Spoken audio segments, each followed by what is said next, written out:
شروع اللہ کے نام سے جو بڑا مہربان نہایت رحم کرنے والا ہے۔ قرب قیامت کا ایک ایسا فتنہ جس کا خوف اور دبدبہ ہر زمانے میں پایا جاتا تھا۔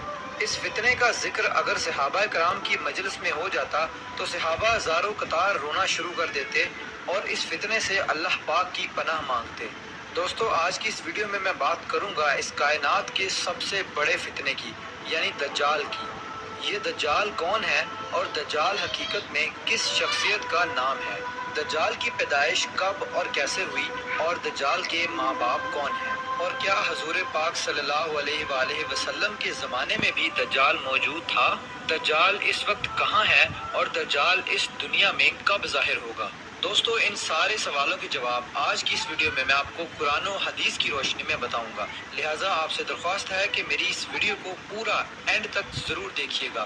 دوستو، نبی پاک صلی اللہ علیہ وآلہ وسلم نے ارشاد فرمایا کہ قیامت اس وقت تک قائم نہیں ہوگی جب تک کہ دجال اس دنیا میں ظاہر نہ ہو جائے۔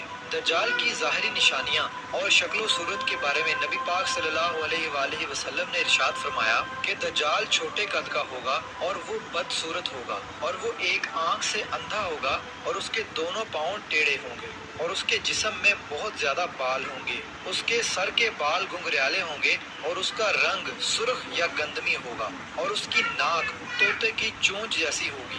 اور دجال کی سب سے واضح نشانی یہ ہوگی کہ اس کے ماتھے پر کاف فا را لکھا ہوگا، جس کو ہر مسلمان پڑھ لے گا، چاہے وہ پڑھا لکھا ہو یا پھر ان پڑھ ہو، لیکن کافر اور فاسق لوگ اس کو نہ پڑھ سکیں گے۔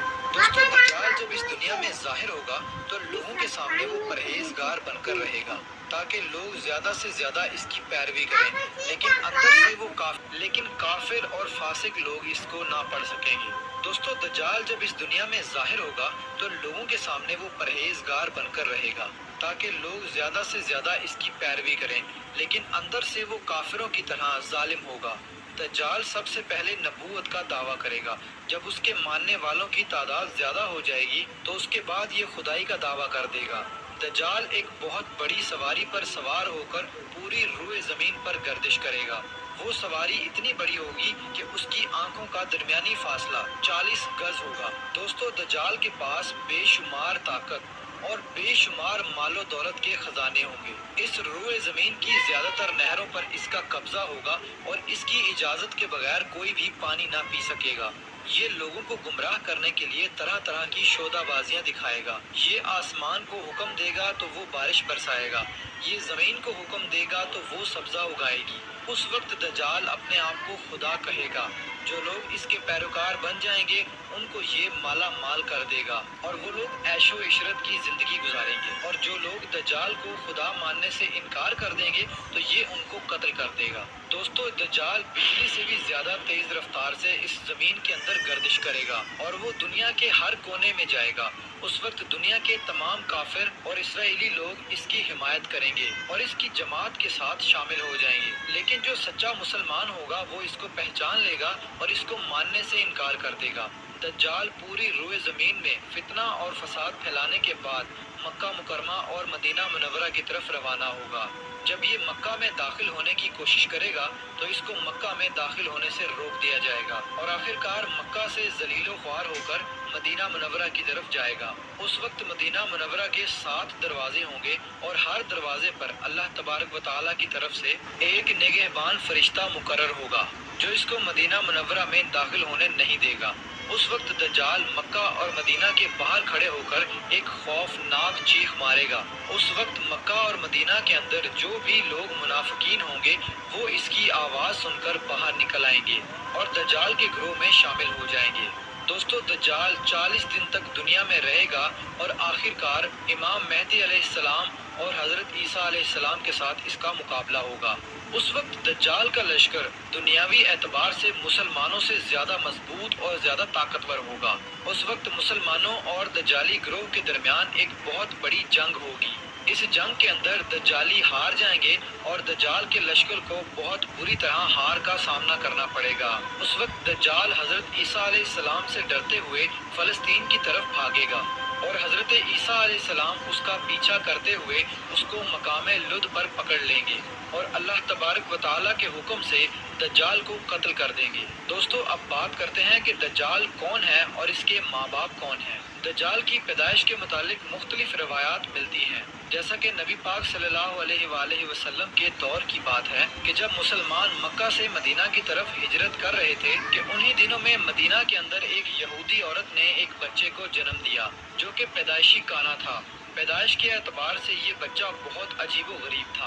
बचपन में ये बच्चा मदीने के अंदर बच्चों के साथ खेला करता था और आहिस्ता आहिस्ता ये बच्चा मदीने के अंदर मशहूर होने लगा और मदीने के अंदर इसने अपने ऊपर वही आने का दावा कर दिया और ये बच्चा लोगों के साथ अजीबो गरीब और पुरइसरार बातें करने लगा। जब इसकी माँ को ये इल्म हुआ तो इसकी माँ हजूर पाक सल्लल्लाहु अलैहि वसल्लम की खिदमत में आई और अपने बेटे का सारा हाल नबी पाक सल्लल्लाहु अलैहि वसल्लम को बताया और इस बच्चे की माँ हजरत मोहम्मद सल्लल्लाहु अलैहि वसल्लम से गुजारिश करने लगी कि आप इस बच्चे का मुआयना करें कि ये क्या कर रहा है। एक दिन आप सल्लल्लाहु अलैहि वसल्लम सहाबा किराम के हमराह इस बच्चे का मुआयना करने के लिए इसके घर की तरफ रवाना हुए तो आपने रास्ते में इस बच्चे को अंसारी बच्चों के साथ खेलते हुए देखा।